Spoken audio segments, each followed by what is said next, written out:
ये हमारा अहो भाग्य है, सौभाग्य है कि हमको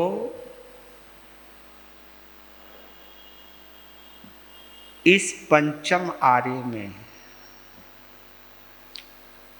इस कलयुग में प्रभु महावीर की कथा, उनकी जीवन गाथा सुनने को मिल रही है। बल्कि यूं कहूं, उनकी कथा के माध्यम से हमें अपनी ही कथा, अपनी ही जीवन की कहानी को समझने का शुभ अवसर प्राप्त हो रहा है।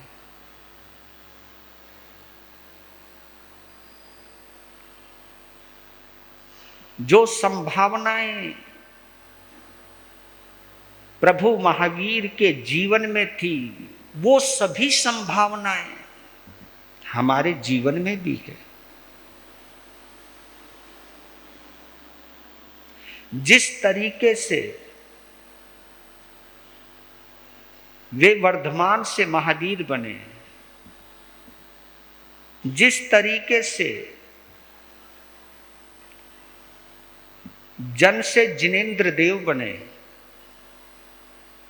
आत्मा से परमात्मा बने, संत से अरिहंत बने, अरिहंत से सिद्ध बने, वैसे हम भी बन सकते हैं। ऐसी स्वतंत्रता इस जिन शासन ने सभी को दी है।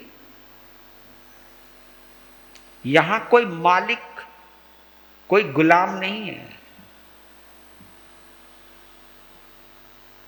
यहां तो एक ही बात कही जाती है कि जब तक तुम कर्मों के गुलाम हो, तब तक तुम संसार के गुलाम रहोगे। लेकिन जिस दिन तुम कर्म से मुक्त हो गए, फिर तुम अरिहंत बन जाओगे, फिर तुम भी त्रिलोकी नाथ बन जाओगे। ये संभावनाएं जिन शासन ने प्रत्येक आत्मा को दी है, और यही जिन शासन की खूबसूरती है, यही जिन शासन की विशेषता है। इस विशेषता को महावीर की 27 भवों की कथा के माध्यम से हम सुन रहे हैं। कहने को मैं कह रहा हूं कि ये महावीर की कथा है, लेकिन महावीर कह रहे हैं ये मेरी नहीं, हर किसी की कथा है।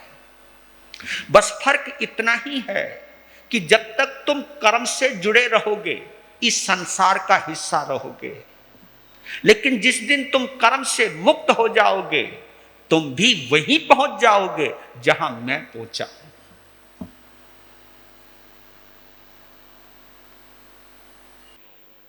बस एक बात जरूर ध्यान धरते चले जाना, ये 27 भवों की कथा अगर दिल से सुनोगे ना, तो आपके जीवन में 3 परिवर्तन अवश्य आ जाएंगे।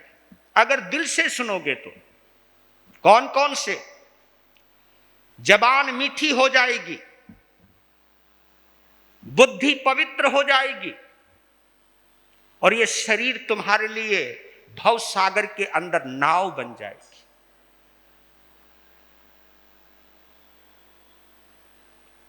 यही इसके फल हैं। इस कथा का यही परिणाम आना चाहिए।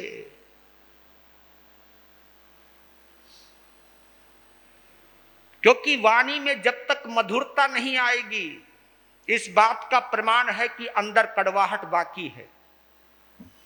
जिसका दिल मीठा होता है ना, उसकी जुबान भी मीठी होती है। जब प्यार आ रहा हो ना, तो जबान में ही प्यार आ जाता है। प्यार भरी जबान मीठी जुबान होती है। और याद रख लेना, प्रेम की उपस्थिति में, मीठी वाणी की प्रस्तुति में एक चीज और होती है, आपकी बुद्धि पवित्र हो जाती है। और ये मैं कई बार कह चुका हूं कि मिथ्यात्वी और सम्यक्त्वी में अगर फर्क करना हो या फर्क जानना हो, अंतर पहचानना हो, तो एक ही फर्क है,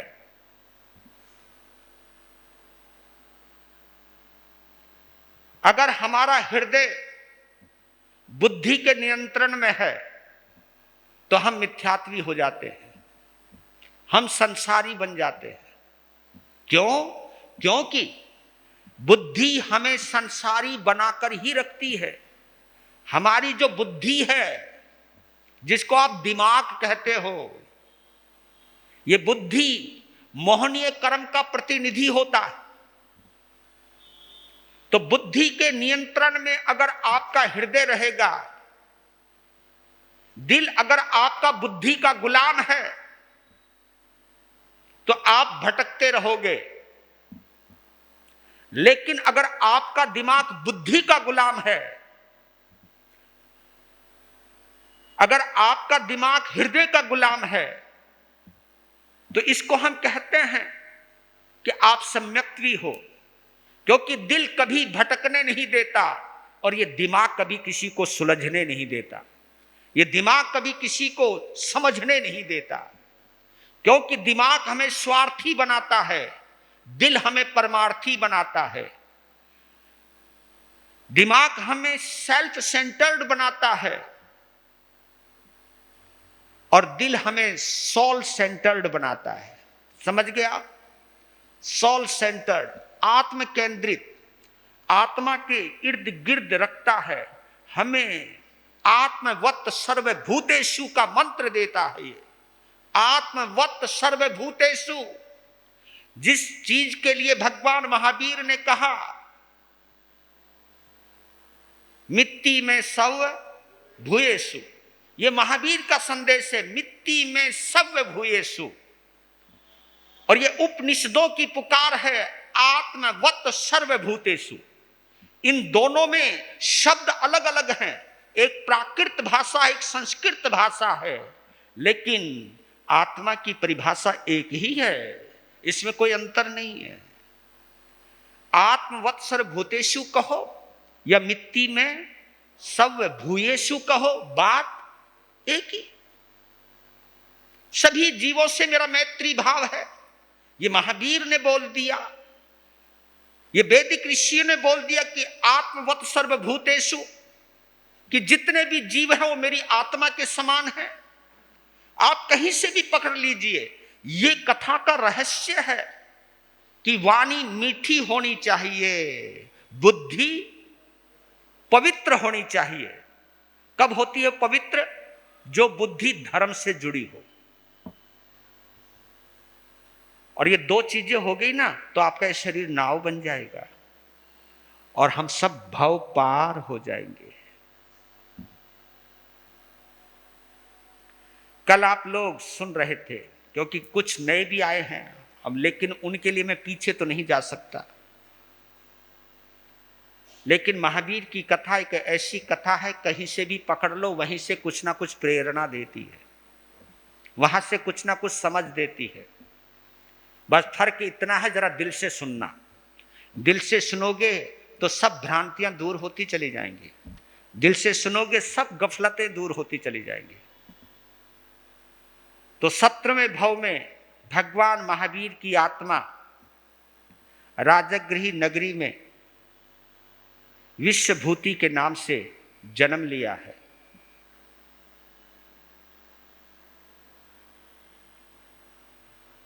विश्वभूति विशाख भूति के पुत्र हैं, लेकिन राजगृह नगरी के उस वक्त के राजा विश्वनंदी हैं। यानी भगवान महावीर की आत्मा राजा के छोटे भाई के घर में पैदा हुई है।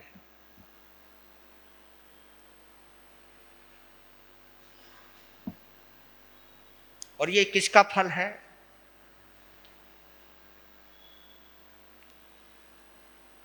ये किस चीज का परिणाम है?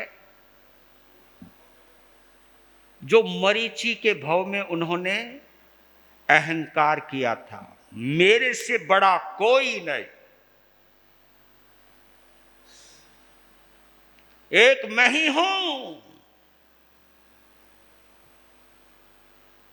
जो अवसर्पणी काल का पहला वासुदेव बनूंगा, एक मैं ही हूं जो चक्रवर्ती भी बनेगा, एक मैं ही हूं जो आखिरी तीर्थंकर भी बनेगा। ये गौरव की बात है, गर्व की बात नहीं है। क्या बोला मैंने? ये गौरव की तो बात हो सकती है, लेकिन गर्व की बात नहीं है। पर लेकिन करे क्या? जितना आदमी ऊंचा चढ़ता जाता है ना, ऊंचा चढ़ता जाता है, नीचे वाले उतने ही आदमी छोटे नजर आते जाते, राइट? जो आदमी जितना ऊंचा चढ़ता जाता है, नीचे वाला आदमी उतना ही छोटा नजर आता है। और जो आदमी अपने आप को बहुत ऊंचा मानता है, नीचे से देखने वाला भी वो, बोलो बोलो, वो भी छोटा ही नजर आता है। छोटा देखने वाला छोटा हो जाता है, बस सीधी बात। छोटा देखने वाला छोटा हो जाता है और किसी को बड़ा देखने वाला बड़ा हो जाता है। कितना सिंपल है। यह आत्मा की बात है भैया। यह आत्मा से परमात्मा बनने वालों की बात है। इसलिए कहता हूं कि जिंदगी में कभी किसी को छोटा समझना ही नहीं। हाँ, समझोगे तो खुद छोटे हो जाओगे। किसी को जिंदगी में खोटा समझना ही नहीं। हाँ, क्योंकि किसी को खोटा समझते ही आप भी खोटे हो जाओगे।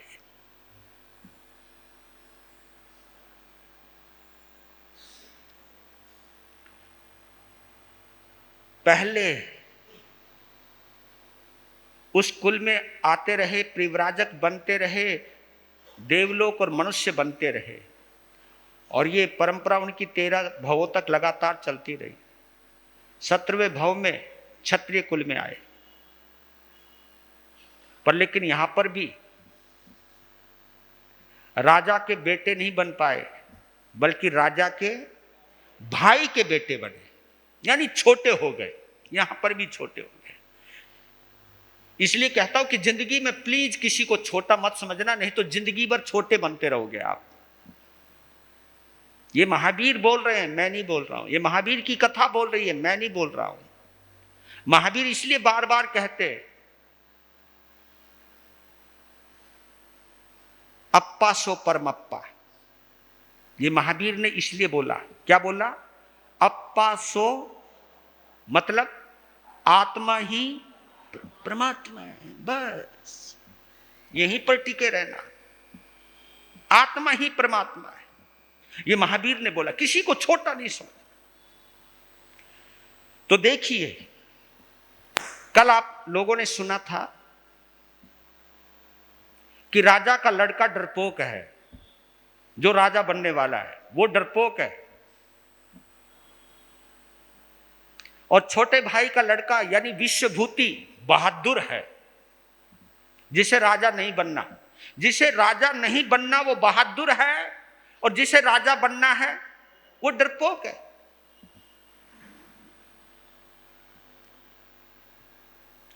डरपोक व्यक्ति में ईर्ष्या बहुत होती है।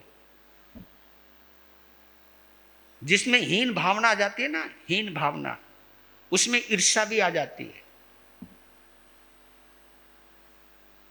करे क्या? जिनमें हीन भावना होती है उनमें ईर्ष्या आ जाती है। और जो अपने आप को बहुत ऊंचा समझते हैं उनमें घमंड आ जाता है। और दोनों ही बुराई है। अपने को हीन मानने वाला और अपने आप को बड़ा मानने वाला, ये दोनों ही बीमारियां हैं।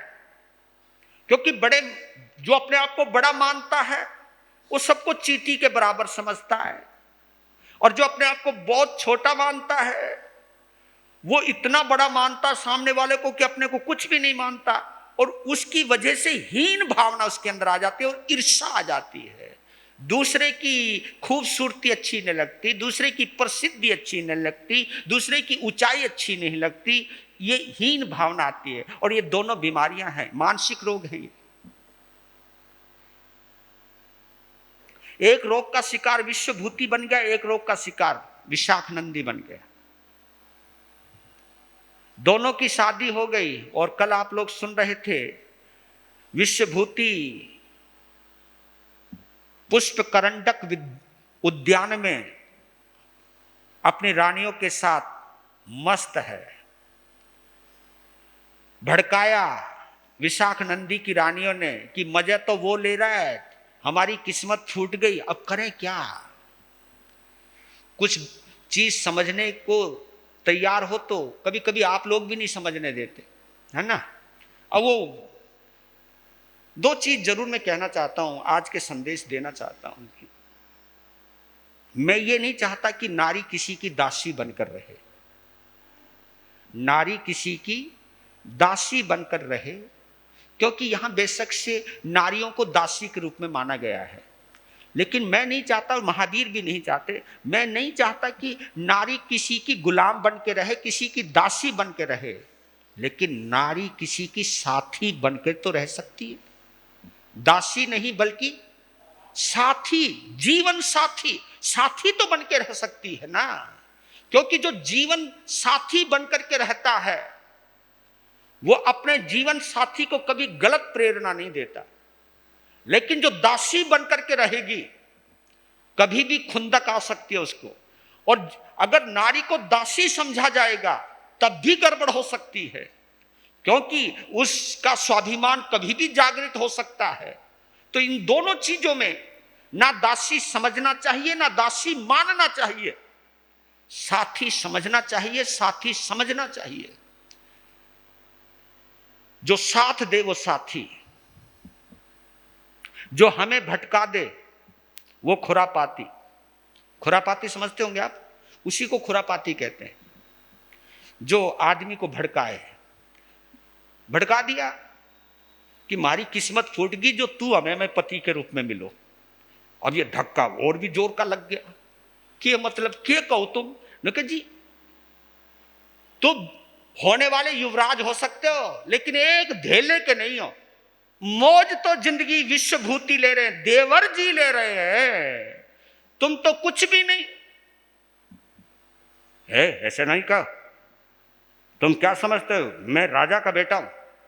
राजा के बेटे तो कर क्या लिया, अभी करके दिखाता हूं। पहुंच गए, कल वो आपने सुना था, वापिस आना पड़ गया।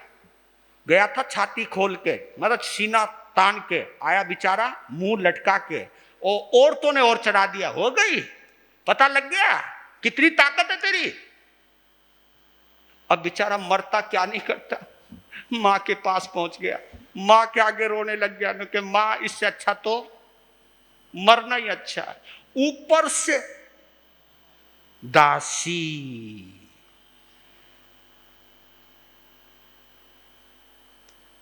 इन दासियों ने बहुत कमाल जुल्म ढाया है।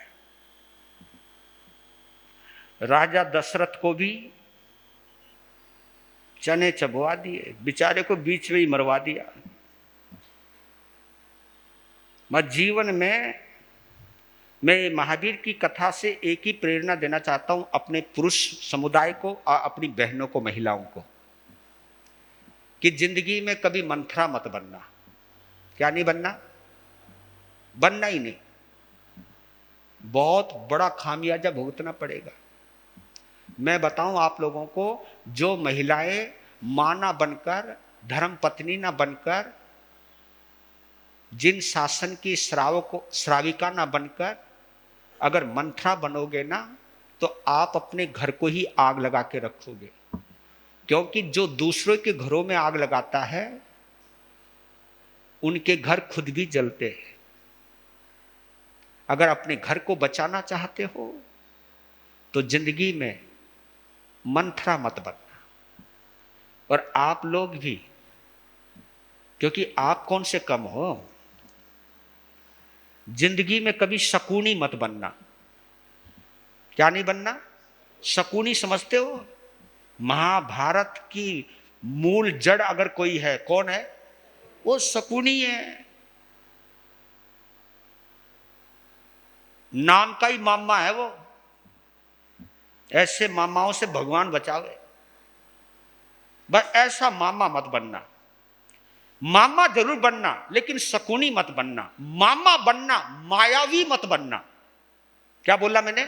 मामा बनना, लेकिन मायावी मत बनना। क्योंकि मामा में डबल मां है। यानी आप मां से भी बड़े हो सकते हो, लेकिन कब? अगर तुम मायावी नहीं हो, छल कपटी नहीं हो। यानी किसी का सुख अगर तुम्हें खटकने लग जाएगा, किसी की प्रसिद्धि तुम्हें खटकने लग जाएगी, अगर किसी को बर्बाद करने का इरादा रखने लग जाओगे, तो आप शकुनी ही बनोगे। अगर शकुनी बन गए तो फिर तुम जन्म जन्मांतर तक भटकते ही रहोगे, भटकते ही रहोगे।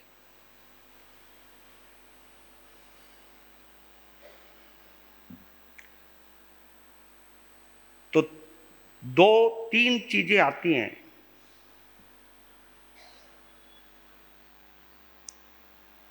मैं जहां तक समझा हूं, शायद भला करना आसान है। किसी का भला करना आसान है, लेकिन किसी का भला होते हुए देखकर खुश होना बहुत मुश्किल है। नहीं समझे आप? भला करना आसान है, लेकिन किसी का भला होते हुए देखकर उसकी खुशी में खुश होना बहुत मुश्किल है। यानी आप लोग मालूम क्या सोचते हो? मैं भला करूं, भला मैं करूं, दूसरा ना कर दे कहीं। क्योंकि दूसरा करेगा तो उसका नाम होएगा, और मैं करूंगा तो मेरा नाम होएगा।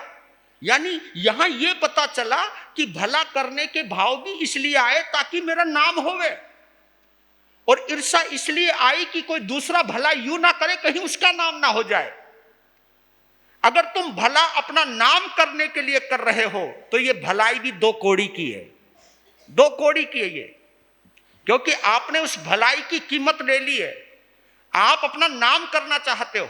अगर अपना नाम करने के लिए भलाई कर रहे हो, तो ये कोई भलाई नहीं है। इससे आपका भला होने वाला नहीं है, क्योंकि इसमें भी आपके अंदर अहंकार आने वाला है। अगर कोई दूसरा भला करेगा तो भला करने वाला भी खटकने वाला है। जब दूसरा भला करने वाला आपकी नजरों में खटकने लग जाए, तो यह पक्की बात हो गई है कि आपके अंदर ईर्ष्या है, जलन है, और यह आपको भला नहीं करने देगी। इसलिए 3 चीजों का ध्यान रखना। पहली बात, हर किसी का भला चाहना। पहले यहीं से चालू हो जाना। हर किसी का भला चाहना, ये तो आप कर सकते हो ना। अगर थोड़ी सी पावर है, अगर थोड़ी सी पावर है, तो किसी का भला करना। पहले भला चाहना, फिर भला करना। और तीसरी बात, अगर तुम किसी का भले होते हुए देख रहे हो तो खुशी मनाना। ये 3 चीजें तो आप कर सकते हो। भला चाहना, भला करना, और भला होते हुए देखकर खुश होना, प्रसन्न होना। बस मैं सच कहता हूं, आप धीरे धीरे मानव से महामानव बन जाओगे। धीरे धीरे हमारी तुम्हारी आत्मा महावीर बन जाएगी। जो जो कुछ गलतियां करी हैं महावीर की आत्मा ने, उन्होंने भी उन गलतियों का भुगतान किया है। ये महावीर ने साफ कह दिया कि मैंने भी गलती की है, तो मैंने भी भुगता है उनको। क्योंकि हर गलती का भुगतान करना ही पड़ेगा। तो जब दासी ने जलील किया प्रियंगु महारानी को, यानी विशाख नंदी की मां को, तो जोश आ गया, बाहें फड़क गई। दासी को कहा, जा राजा को बोल तुम्हारी महारानी की खोपड़ी खराब हो चुकी है। हैं? हाँ बोल दो, और बोल देना कि जब वो आएंगे ना तो उन्हें मैं महल में नहीं बल्कि कोप भवन में मिलूंगी। जगह भी बता दी, एड्रेस भी बता दिया, कहां मिलूंगी। पहले एक रूम हुआ करता था, पता नहीं तुम लोग बनाते हो या नहीं बनाते। मैं जी हम तो अब तो अपना बेडरूम को ही कोप भवन बना देते हैं। लेकिन पहले बताऊं, पहले जो बड़े लोग रहते थे एक कमरा वो रखते थे, अगर गुस्सा आ रखा हो तो उसी कमरे में जाकर के बैठ जाते थे, जिसका नाम क्या था। और भगवान करे आपके घर में ये भवन होवे ही ना, मैं तो चाहूंगा नहीं। क्योंकि दूसरी बात कहूं, जो महावीर से जुड़ा हुआ है उनके घरों में पोषदशाला तो हो सकती है, लेकिन कोप भवन नहीं हो सकता। और जिनके घरों में कोप भवन होता है ना, उनके घरों में कभी पोषदशाला नहीं हो सकती। कोप भवन जलने और जलाने की योजना बनाई जाती है कोप भवन में, और पोषदशाला में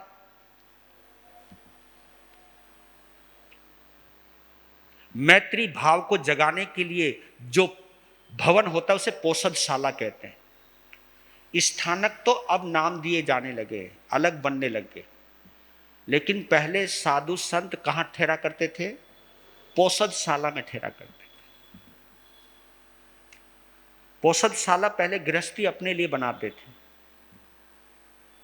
इसलिए तो कहता हूं हम नाम के अनगार हैं, अब हम अनगार भी नहीं रहे। ये कड़वा सत्य है, क्योंकि स्थानक हमारे घर है, और कई स्थानक तो पक्के घर हो चुके। जिन स्थानकों में एक संप्रदाय के अलावा दूसरा संत ठहर ही नहीं सके, तो वो स्थानक उस संप्रदाय का क्या बन गया? घर बन गया। बस।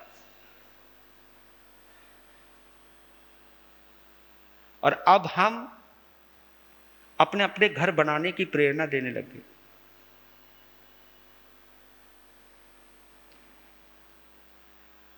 किसी संप्रदाय का स्पेशल स्थानक हो, उस स्थानक में और जो धाम बन रहे हैं उसमें कोई ज्यादा फर्क नहीं है,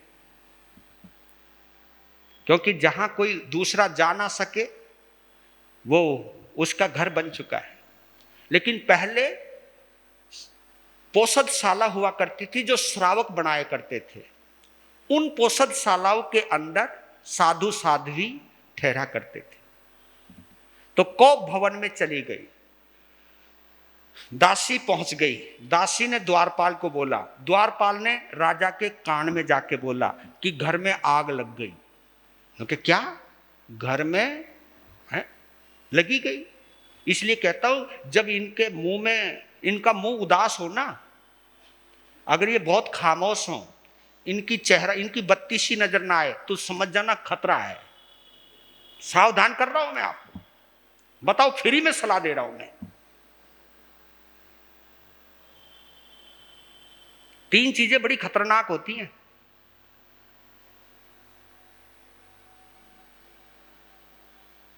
कौन कौन सी 3 चीजें बड़ी खतरनाक होती हैं?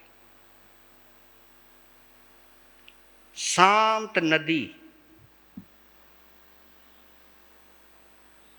उदास नारी,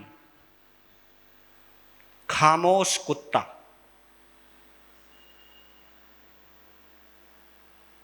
समझ में आया? शांत नदी, जो नदी शांत है, यानी ये ना पता लगे कि पानी चल रहा है। तो समझ जाना वो नदी बड़ी गहरी है, गहरी है। क्योंकि जितनी गहरी नदी होगी ना, पानी बहता हुआ नजर नहीं आता, तो उसमें छलांग मत लगा देना, मारे जाओगे। शांत नदी, उदास नारी, अगर इनका चेहरा उतरा हुआ हो, समझ लो कुछ ना कुछ तूफान आने वाला है। इसलिए इनके चेहरे पे मुस्कुराहट रखा करो, है ना जी। थैंक यू बोलो मुझे, है? जो तुम्हारे पक्ष में बोल रहा हूं, थैंक यू बोलना बनता है ना। जब भी ये उदास हो तो समझ जाना कुछ ना कुछ गड़बड़ होने वाली है, कुछ ना कुछ काम खराब होने वाला है। और एक खामोश कुत्ता, अगर कुत्ता चुपचाप बैठा हो, उसके पास से जाना नहीं, कभी भी टांग पकड़ सकता है। ये बड़े खतरनाक, क्योंकि भौंकने वाले कुत्ते काटते नहीं है, खामोश कुत्ता छोड़ता नहीं है। ये सुझाव है, बाकी तुम जानो, क्योंकि हम अपन तो बचे हुए हैं फिलहाल। तो आग लग गई किसमें? महल में।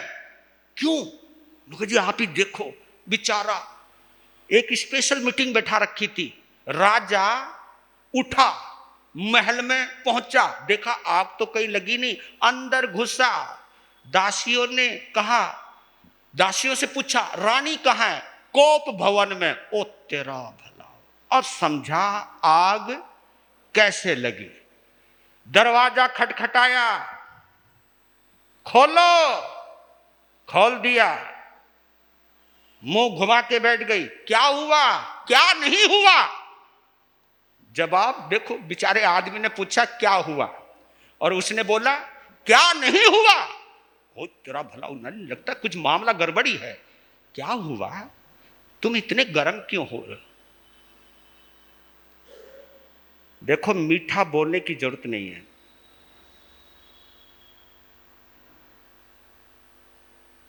और उस विश्वभूति को उद्यान से बाहर निकालो।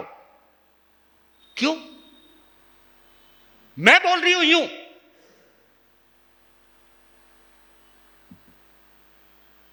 बेचारा क्या बोले, क्योंकि आपकी आवाज में भी दम होता है। क्यों? मैं बोल रही हूं इसलिए।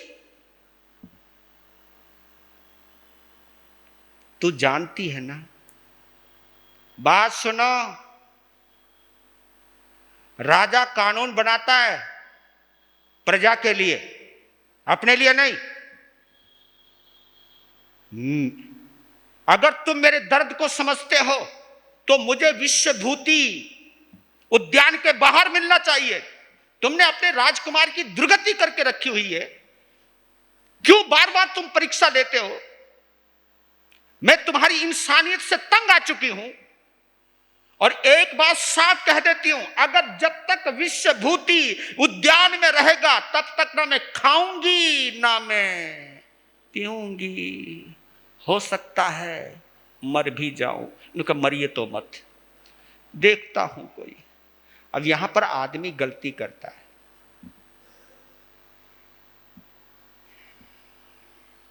यहां आदमी गलती करता है।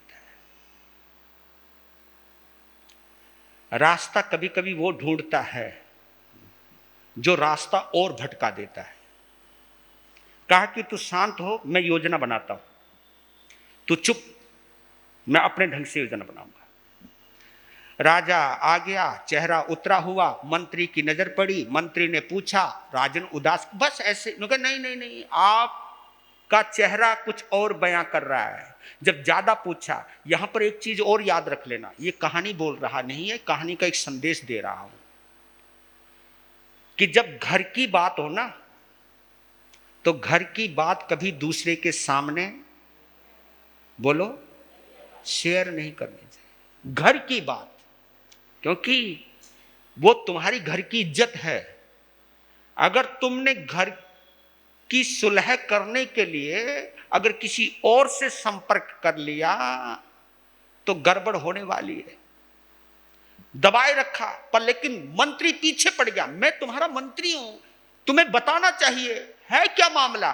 तुम कोई समस्या आ गई, राज्य की समस्या आ गई, कोई हो तो मुझे बताओ। कहा कि मैं नहीं बता सकता ना। क्यों नहीं बता सकते? क्या आपको मेरे पर भरोसा नहीं?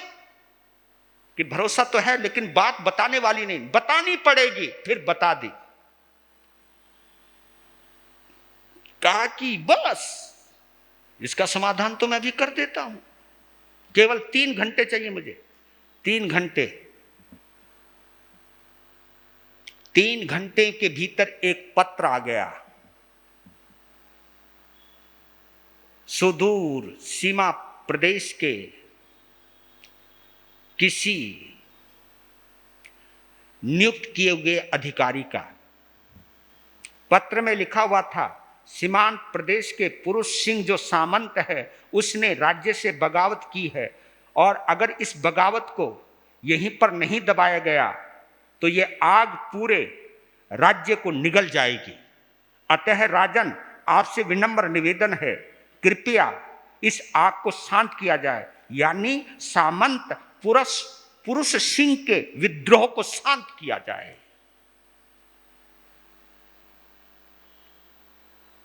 पत्र सामने। मंत्री ने कहा कि जब पत्र आ गया है आपके द्वारा नियुक्त अधिकारी गुप्तचर का, तो आपको निर्णय लेना चाहिए। तो राजा ने क्या किया? युद्ध की भेरी बजा दी। एक यंत्र हुआ करता था, जब भेरी जैसे सायरन बजते हैं ना, तो उस समय एक ऐसी भेरी हुआ करती थी, जब वो बजती थी तो उस भेरी की आवाज दूसरी भेरी के पास, उसके बाद दूसरी, बजती बजती बजती पूरे नगर में गूंज जाती थी। और वो आवाज पहुंच गई पुष्प करंडक उद्यान में, अपनी रानियों के बीच में खेलते हुए विश्वभूति के कानों तक। जैसे वो भेरी की आवाज सुनी, एकदम क्षत्रिय था उठ गया। रानियों ने कहा कि क्या हुआ? आवाज नहीं सुन रही क्या कि राज्य पर खतरा है? और जब राज्य अगर खतरे में हो तो उस खतरे से लड़ने वाला आदमी बाहुओं में या बाजुओं में नहीं रहता है, फिर वो अपने कर्तव्य को निभाता। रोकती रह गई रानियां, चला गया, पहुंच गया राज दरबार में। क्या बात! और उधर क्या देखा कि राजा विश्वनंदी युद्ध के कपड़े पहन रहा है, ढाल पहन रहा है, कवच पहन रहा है, मुकुट पहन रहा है। कहा कि क्या हुआ, आप क्या करें? कि सामंत पुरुष सिंह ने विद्रोह किया है, उसको दबाने के लिए जा रहा हूं। कहा कि मेरे रहते हुए क्यों? आज तक मैंने हर विद्रोह को दबाया है, और पिताजी, जब तक मैंने आपको अपने बाप से बड़ा माना है और आपकी इज्जत पे कभी आंच नहीं आने दी। लड़ाई को आप नहीं, लड़ाई को तो मंत्री ने आग लगाते हुए कहा, विश्वभूति, अपनी रानियों से पूछ लिया या नहीं? पहले उनकी इजाजत तो ले लो कि लड़ने जाना या नहीं। विश्वभूति तिल मिला गया। कहा कि रानियां मेरी जीवन साथी हैं, मैं उनका गुलाम नहीं। मैं रानियों के इशारों पर नहीं नाचता हूं, मैं अपने कर्तव्य की पालना करता हूं। ये शब्द बहुत बड़े थे राजा विश्वनंदी के दिल को चोट पहुंचाने के लिए, क्योंकि इस समय विश्वनंदी किसके इशारों पर काम कर रहा है? जबकि उस बेचारे विश्वभूति को पता भी नहीं मेरे शब्द किसको क्या चोट पहुंचा रहे, वो तो अपना कर्तव्य बता रहा है। कहा कि खामोश, आपको तुरंत निर्णय आ जाएगा, सेना की तैयारी करो, आप यहां रहो, मैं जाता हूं। युद्ध के लिए पहुंच गया विश्वनंदी। जब सीमा प्रांत पर पहुंचा, बिगुल बजाया, पुरुष सिंह को ललकारा, और संदेश जब पहुंचा पुरुष सिंह के पास, तो पुरुष सिंह ने कहा कि विश्वभूति मेरे ऊपर नाराज किस बात के लिए हुई है? तब कहा गया कि तुमने विद्रोह किया। क्योंकि मैंने तो कोई विद्रोह नहीं किया।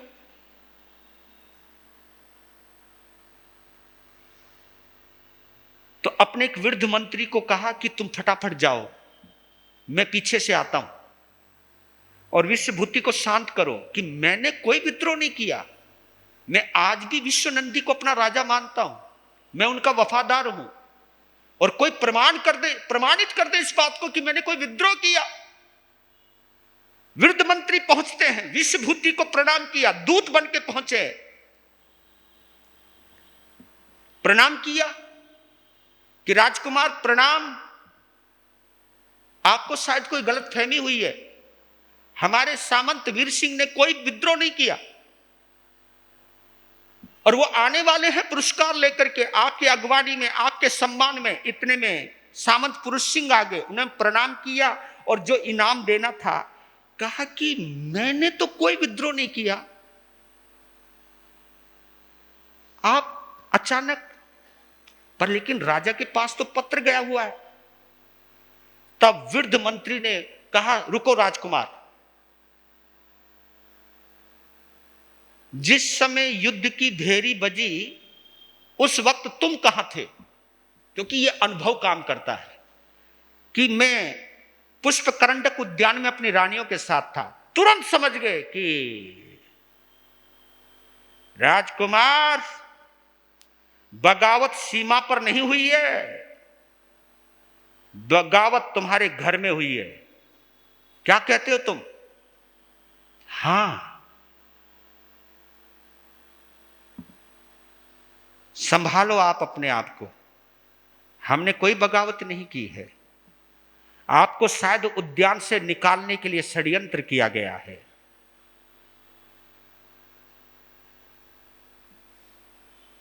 दिमाग चकराया, वापस आए और राजसभा में पहुंच गया। दूसरे दिन उधर क्या हुआ, शाम होते होते विशाख नंदी अपनी रानियों को लेकर कहां घुस गया?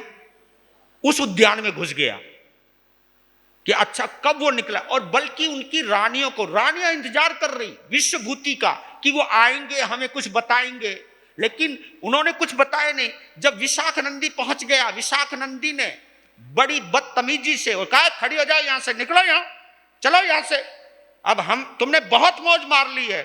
और यहां तक कि विशाख नंदी की रानियों ने भी विश्वभूति की रानियों का मजाक बनाया और जलील करके उनको वहां से निकाला। ये षड्यंत्र पहले भी चलते थे। जैसे वो पहुंचा तो कहा कि राजन, कोई गलतफहमी हो गई, पुरुष सिंह ने कोई बगावत नहीं की, आपके मीडिया तंत्र में कुछ गड़बड़ है, आप देखिए। मंत्री ने कहा, आप केवल युद्ध कर सकते हो, सलाह नहीं दे सकते, आप जाइए। ये किसने कहा? क्योंकि योजना बनाने वाला शातिर दिमाग मंत्री था। कहा कि तुम जाइए। महल में आया, उधर से उसकी रानियों ने निश्चय कर लिया कि हमने अपने पति को बताना नहीं कि हमारे साथ क्या हुआ है, चुपचाप वहां ले जाएंगी और जब उनको जलील करके वो निकालेगा ना हमारा पति, तब हमारे जलते हुए दिल को तसल्ली मिलेगी। या हर कोई किसी के आग लगाने में लगा हुआ है, आग बुझाना तो ये कहानी है कैसी अजीब सी। रानियां खड़ी हो गई, रानियों ने कहा, आप कहां चले गए थे? बस जरूरी काम से चला गया था, चलो हमको उद्यान में ले चलो। जबकि वो बता सकती थी, बताया नहीं, अपनी रानियों को लेकर पहुंच गया। जैसे मुख्य द्वार पर पहुंचा उद्यान के, तो द्वारपाल ने रोक दिया कि रुकिए। किस बात पर? भाई उद्यान में मैं रहता हूं। कहा कि राजकुमार, अब उद्यान के अंदर विशाख नंदी अपनी रानियों के साथ हैं और यह नियम है, जब कोई अंदर हो, बाहर वाला अंदर तुरंत समझ गया कि ये मेरे साथ क्या हुआ है, षड्यंत्र हुआ है। इस समय गुस्सा किस किस के ऊपर आया? विश्वभूति को। सबसे बड़ा गुस्सा अपने बाप पर यानी राजा पर आया कि जिस राजा की लिए मैं अपनी जान दे सकता हूं, मैंने कभी उसके साथ गद्दारी नहीं की, लेकिन उन्होंने मेरे साथ इतना बड़ा मजाक किया। फिर गुस्सा अपनी रानियों पे भी आया कि इनको पता था कि विशाख नंदी अपनी रानियों के साथ उद्यान में है, लेकिन इन्होंने फिर भी मुझे नहीं बताया। तो अपनी रानियों की तरफ लाल आंखें की, रानियां डर गई। इतना गुस्सा आया कि गुस्से में बहुत बड़ी पावर होती है, मैं बतला देता हूं। इतना गुस्सा आया कि उन्होंने पांव को एक लात मारी। सामने एक बहुत विशाल वृक्ष था, एक लात मारी तो जितने भी फल लगे हुए थे सब टूट टूट के नीचे गिर गए, पूरा वृक्ष हिल गया। जब वृक्ष हिल गया तो द्वारपाल भी डर गया। गुस्से को नियंत्रण किया और मन खट्टा हो गया। रानियों को कहा कि जाओ महलों में जाओ, मुझे अब यहां नहीं रहना, मुझे यहां नहीं रहना। गुस्से में निकल गया। मां बाप भी अपने नहीं। जिस राजा के लिए जान देता हूं वो भी मेरे साथ इतना बड़ा खेल खेल रहा है। विशाख नंदी को मैंने हमेशा अपने भाई की तरह माना, उसने भी मेरे साथ इतना बड़ा मजाक किया। बड़ी मां, छोटी मां, सबने मेरे साथ मजाक किया।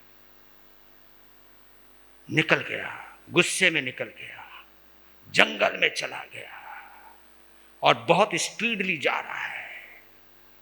सामने से संभूति विजय महाराज, मुनि संभूति विजय आ रहे थे सामने से अपने शिष्य मंडली के साथ।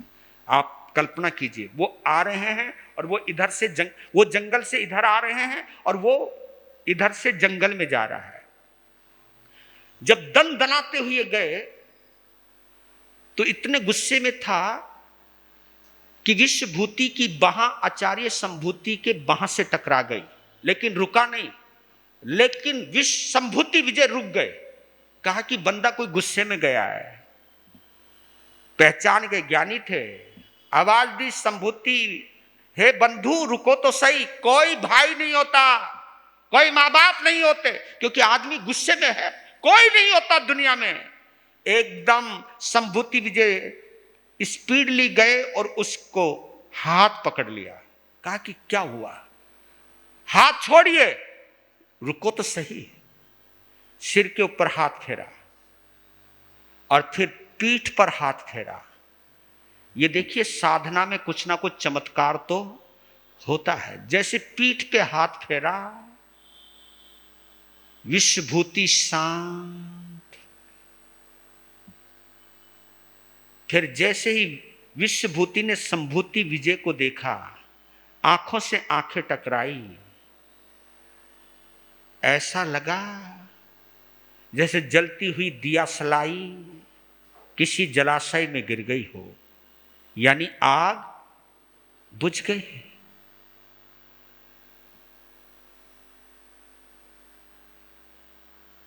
विश्वभूति रोने लग गया। क्या हुआ, क्या बताऊं, मेरा दिल टूट गया। किससे? दुनिया से। तो कोई बात नहीं, दुनिया से दिल टूट गया तो प्रभु से दिल जोड़ लो। क्या बोला? दुनिया से दिल टूट गया तो प्रभु से दिल जोड़ लो। यहां तो ऑप्शन बहुत है।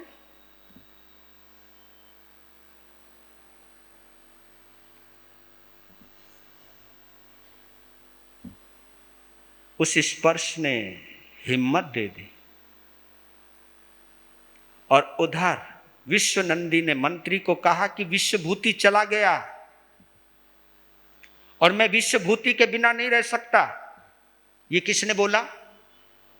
राजा ने, कि मैं विशाख नंदी को कुर्बान कर सकता हूं, मुझे विशाख नंदी नहीं चाहिए, मुझे विश्वभूति चाहिए। कहा कि मिल जाएगा, गुस्से में है, आ जाएगा, क्यों टेंशन लेते हो, मैं अपने गुप्तचर छोड़ता हूं। तो जब गुप्तचर ने सूचना दी कि विश्वभूति संत बन गया है, तो ये खबर विश्वनंदी यानी राजा के लिए बुरी खबर थी। कहा कि वो क्यों बन गया?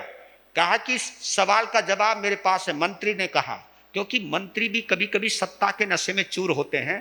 कहा कि आप टेंशन ना लो, हम संभूति विजय से पूछेंगे कि आपने किस अधिकार से विश्वभूति को दीक्षा दी। क्योंकि सवाल कई खड़े करने वाले होते हैं, समाज के अंदर कई तरह के मिजाज के लोग होते हैं।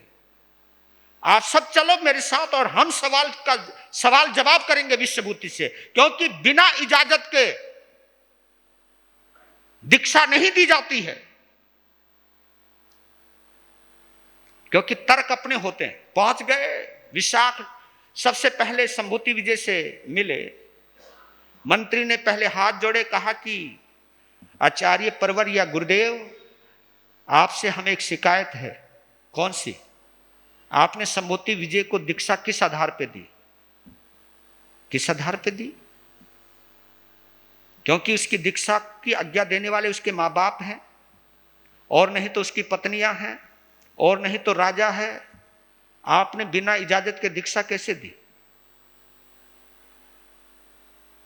संभूति विजय ने कहा कि जब विश्वभूति मेरे पास आया था तो उसने ये कहा था, मेरा इस दुनिया में कोई नहीं, मैंने दीक्षा दे दी।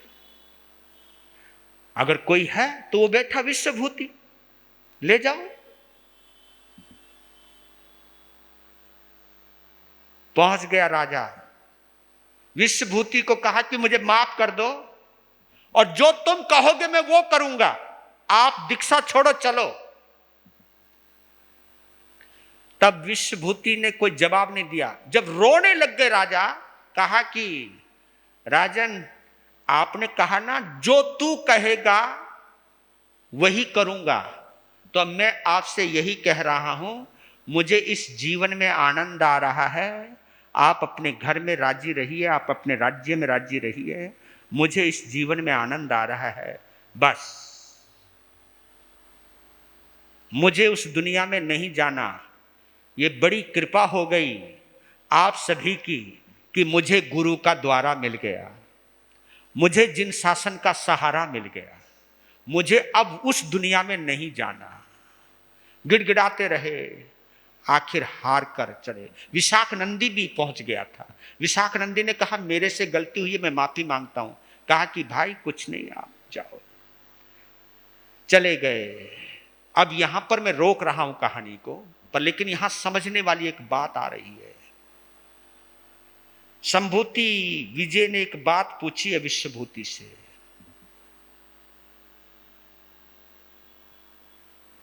कि तेरे अंदर किसी के लिए आग तो नहीं है, तेरे अंदर किसी के लिए द्वेष तो नहीं है? क्योंकि जिन शासन की साधना क्रोध में नहीं की जाती, क्षमा में की जाती। अगर विश्वभूति तुम माफ नहीं करोगे ना किसी को, तो दिल साफ नहीं होएगा। अगर दिल साफ नहीं हुआ ना विश्वभूति, तो चाहे तू कितनी बड़ी तपस्या कर लेना, इस तपस्या का फल तुझे कुछ भी मिलने वाला नहीं है, परिणाम बुरे मिलेंगे। कहा कि मुझे समय दीजिए गुरुदेव।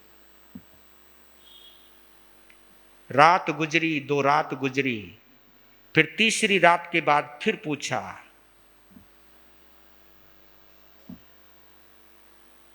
कुछ हुआ कि मुझे विशाख नंदी ने बहुत परेशान किया। कि विशाख नंदी तो आया नहीं, कि नहीं, वो मेरे अंदर आया। मैं सोच रहा था कि मैंने उसका क्या बुरा किया जो मेरे साथ इतना बड़ा बुरा किया। मैं यही परेशान हो गया हूं कि उसने मुझे हर जगह जलील करने की कोशिश करी। वो वीर नहीं बन पाया, इसमें मेरा क्या कसूर है? वो मेरे से ईर्ष्या किस बात के लिए करता है? कहा कि ये उसका विषय है, तू अपने आप को संभाल। दूसरे को देखेगा भटक जाओगे, अपने आप को देखो। तूने उसे माफ किया या नहीं किया?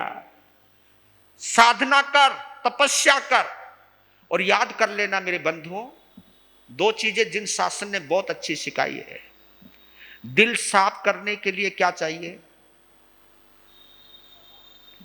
दिल साफ करने के लिए क्षमा चाहिए और कर्मों को साफ करने के लिए तपस्या चाहिए। ये दो चीजें जिन शासन ने दी हमको। क्षमा दी है दिल साफ करने के लिए, और याद रख लेना, जब तक दिल साफ नहीं होएगा आपकी तपस्या से कर्म निर्जरा नहीं होंगे। और संकल्प किया उसने अपने आप को तपाने का। क्या तपाने का? कि आज के बाद मैं मांस खमन का पारना करूंगा। मांस खमन करके पारना, पारना करके मांस खमन, मांस खमन के पारना, पारना करके मांस खमन। और ये सालों तक सिलसिला चला। एक जगह पहुंच गए मांस खमन के पारने के दिन, वहां एक दुर्घटना घटित हुई। वहां अब कल सुनाएंगे वो कहानी। ये क्योंकि यहां जो अब होने वाला है वहां कुछ ज्यादा ही होने वाला है। क्योंकि दबी हुई चिंगारी कभी कभी महाभयंकर रूप ले लेती है। ये महावीर की कथा बोल रही है, दबी हुई चिंगारी। क्योंकि अगर राख के नीचे चिंगारी है तो भी खतरा, क्योंकि जब तक चिंगारी है खतरा है। तपस्या, इसलिए हमारे यहां तपस्या से पहले क्षमापना और क्षमा याचना, ये दो चीजें दी गई। क्यों दी गई? क्योंकि कोई चिंगारी ना रहे, चिंगारी ही ना रहे, इसलिए क्षमा भाव, क्षमा का संदेश दिया है प्रभु महावीर ने। तो वो कल की कहानी क्या है, जहां निदान किया जाता है और फिर क्या होता है।